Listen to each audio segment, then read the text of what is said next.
चाहे 3 तलाक का खात्मा हो या फिर यूनिफॉर्म सिविल कोड की दिशा में बढ़ते कदम, 2014 में सत्ता में आने के बाद से नरेंद्र मोदी सरकार ने कुछ ऐसे बड़े फैसले लिए हैं जो मुस्लिम समाज से सीधे तौर पर जुड़े हैं। नरेंद्र मोदी सरकार के इन फैसलों का विरोध भी हुआ, लेकिन मोदी सरकार का रुख साफ रहा। नरेंद्र मोदी सरकार वक्फ विधेयक 2025 के साथ आगे बढ़ गई। पहली बार अगस्त 2024 में लोकसभा में पेश किया गया ये बिल वक्फ बोर्ड के प्रबंधन और संपत्तियों में सुधार के लिए। लोकसभा में बुधवार को 12 घंटे की चर्चा के बाद वक्फ संशोधन बिल पास हो गया। रात करीब 2 बजे हुई वोटिंग में 520 सांसदों ने हिस्सा लिया। 288 ने पक्ष में और 232 ने विपक्ष में वोट डाले। आज ये बिल राज्यसभा में पेश होगा। हमें संतोष है कि ऐतिहासिक निर्णय हुआ है, वक्फ बिल पारित हो गया है और मणिपुर के राष्ट्रपति शासन का अनुमोदन भी हो गया है। बड़ा सवाल यह है कि वक्फ की संपत्ति जनता के उपयोग में आएगी या कुछ के उपयोग में आएगी। आज के संशोधन से ये गरीब, बेवा, अनाथ बच्चे, महिलाएं, बाकी सबों के लिए इसका उपयोग होगा। ये मैंने सवाल किया था और आज आपके सामने कर रहा हूं। लाखों संपत्ति है, एक यूनिवर्सिटी आई, एक मेडिकल कॉलेज आया क्या, एक स्कूल खुला, एक स्किल सेंटर खुला क्या? क्यों? तो ये जो मुतवल्ली जो सिर्फ मैनेजर होते हैं, कैसे मैनेज कर रहे थे? सच्चर कमेटी ने ही कहा कि कितनी कमाई घटती है वक्त की, तो अब बढ़ेगी और एक नया रास्ता खुलेगा और पसमानदा मुसलमान, गरीब मुसलमान, पिछड़े मुसलमान, जिनकी कोई चिंता नहीं होती थी, वो चिंता की जाएगी।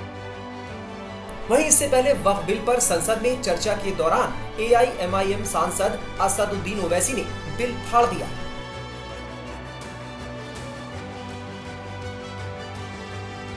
ये बिल का मकसद सिर्फ मुसलमानों को जलील और रुस्वा करना है, मुसलमानों को दूसरे दर्जे का शहरी बनाने का इनका मकसद है।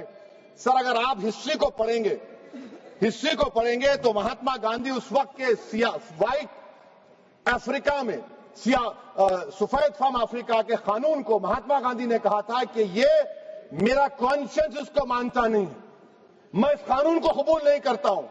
तो महात्मा गांधी ने क्या किया? उन्होंने उस कानून को फाड़ दिया। तो मैं गांधी की तरह इस कानून को फाड़ता हूं। ये अनकॉन्स्टिट्यूशनल है सर। इस देश में झगड़े पैदा करने का काम बीजेपी करना चाहती है मस्जिद और मंदिर के नाम पर, इसीलिए मैं इसका कंडेम करता हूं।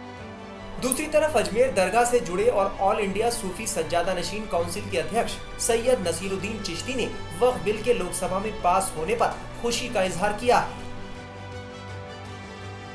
देखिए, बिल्कुल मैं तो कहूँगा ये भारत की डेमोक्रेसी की जीत है और देखिए पूरे डेमोक्रेटिक तरीके से ये बिल लाया गया और पूरी चर्चा होने के बाद, सबको सुनने के बाद, बहुत मेहनत के बाद में ये बिल पास हुआ है। मैं इसके लिए भारत सरकार को, मोदी जी को, अमित शाह साहब को और हमारे माइनॉरिटी मिनिस्टर जनाब किरण रिजिजू साहब को बहुत बहुत मुबारकबाद देता हूँ।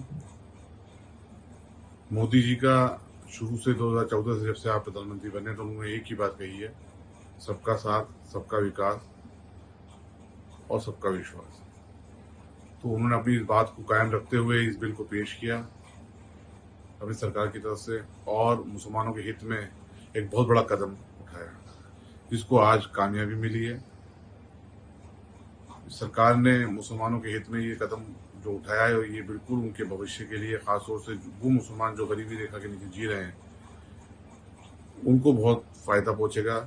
क्योंकि वक्फ के जो आमदनी है, जिस तरीके से हमने इसके प्रावधान देखे हैं, अभी सुने हैं कि इसमें जिस तरीके से प्रावधान किए गए हैं कि आज तक जो वक्फ की आमदनी का दुरुपयोग हो रहा था, उसका सदुपयोग होगा वाकिफ की मंशा के अनुसार भी और जो वक्फ का कानून है उसके अनुसार भी, शरीयत के हिसाब से भी।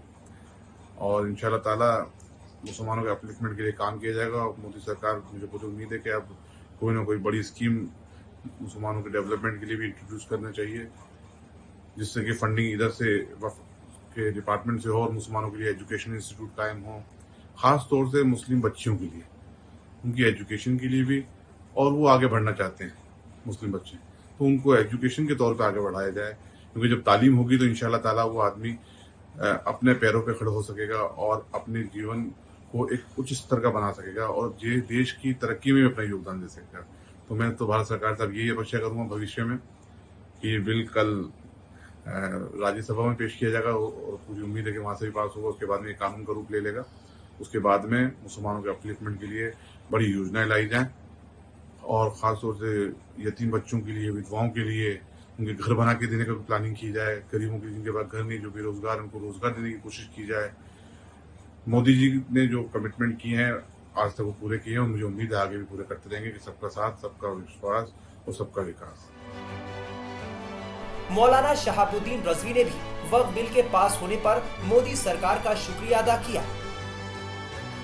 मैं तमाम मेंबरान पार्लियामेंट का शुक्रिया अदा करता हूं कि जिन जिन लोगों ने वक्फ संशोधन बिल के समर्थन में वोटिंग की, और भारत सरकार को भी मुबारकबाद कि वो वक्फ को रख रखाव सही तरीके से, जायज़ तरीके से और उसकी आमदनी को गरीबों तक पहुंचाने के लिए एक बड़ा कदम उठाया। अब वक्फ संशोधन बिल के पास हो जाने से हमें ये उम्मीद जगी है कि इसमें करप्शन का खात्मा होगा और हमारे बुजुर्गों ने जिस मकसद के लिए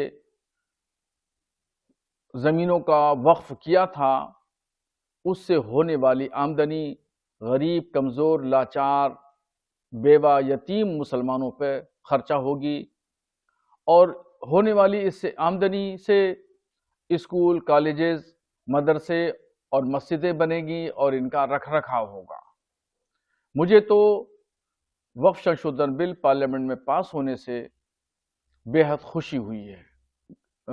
गृह मंत्री अमित शाह जी ने और अल्पसंख्यक मंत्री किरण रिजिजू ने पार्लियामेंट में इस बात को स्पष्ट कर दिया था, वाज़ेह कर दिया था कि जो मुतवल्ली हैं वही रहेंगे, जिस तरह ज़मीनें हैं वही रहेंगी, मस्जिदों, दरगाहों, मदरसों पर इस पर कोई भी आंच नहीं आएगी। इन तमाम चीज़ों को उन्होंने वाज़ेह कर दिया है, क्लियर कर दिया है।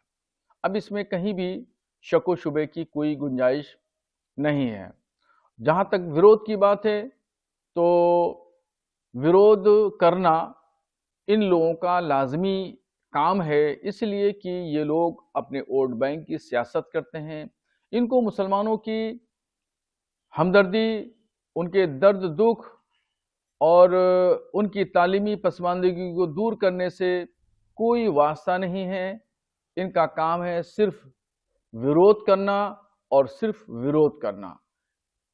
इसलिए ये लोग जो है वो विरोध पर उतारू हैं। इनको देखना चाहिए कि कौन सी चीज़ अच्छी है और कौन सी चीज़ बुरी है। अगर बुरी चीज़ों का खात्मा होता है, बुराई के खात्मे के साथ अच्छी चीज़ें आती हैं, तो अच्छी चीज़ों का समर्थन करना चाहिए, चाहे कोई भी आदमी लेकर के आए। लोकसभा में वक्फ बिल के पास होते ही देश के अलग अलग हिस्सों में मुसलमान जश्न मनाते नजर आए। पटना में मुसलमानों ने एक दूसरे को मिठाई खिलाकर खुशियां बांटी।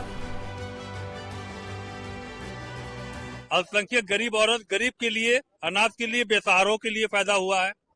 जो कल तक जो पैसा कहीं और जा रहा था, ये पैसा डायरेक्ट गरीबों को मिलेगा, उनकी रोजी रोटी के लिए मिलेगा, एजुकेशन, शिक्षा के लिए मिलेगा, 2 वक्त खाना उनके चूल्हे पर जलेगा।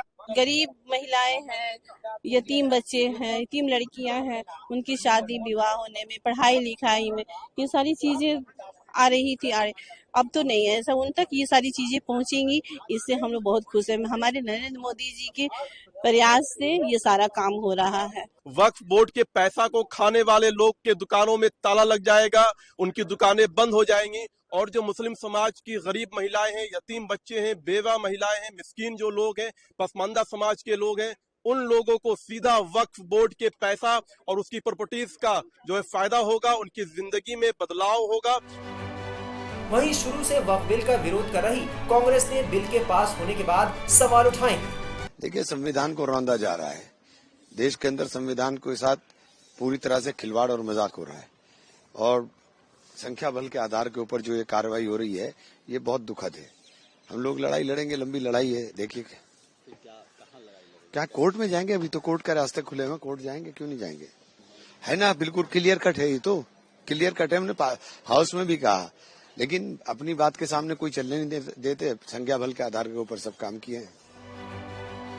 आज वक्त संशोधन बिल राज्यसभा में पेश होगा, जिस पर चर्चा के लिए 8 घंटे का वक्त तय किया गया है। दोपहर 1 बजे से राज्यसभा में बिल पर चर्चा होगी। अब राज्यसभा में इसकी अग्नि परीक्षा है।